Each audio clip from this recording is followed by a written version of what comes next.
आँखी में बस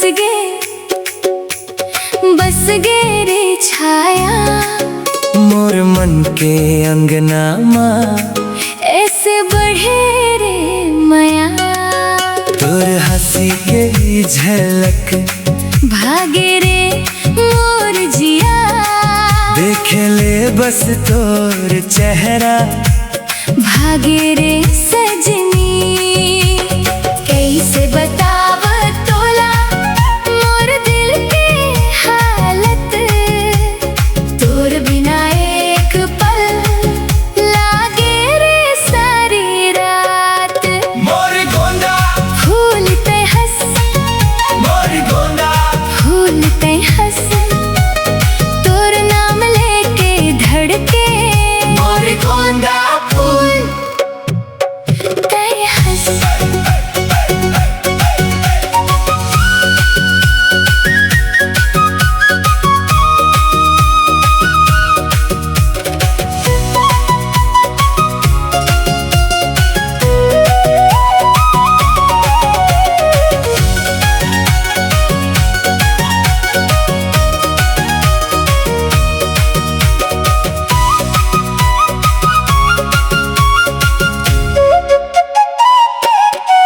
गाँव के रास्ता माँ जब ते धीरे धीरे चले मोर मन के कान माँ बाजे तोर मीठा बोल।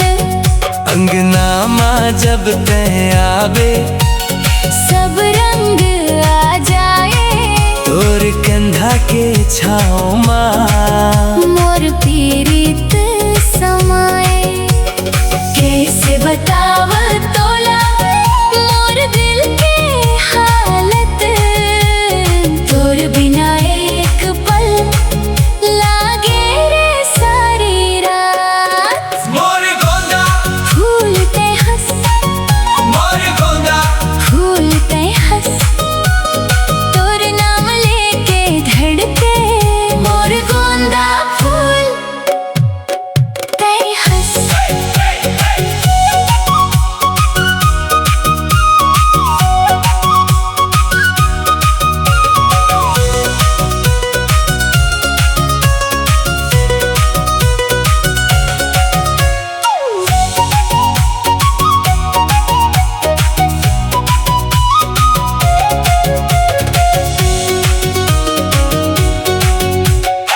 आजा मोर संगमा नदिया के पार चांदो दे हंसत है तोर दर्शन के मारे हाथ में हाथ दे दे नहीं छोड़बो कभू मोर मन के घर माँ बस ते ही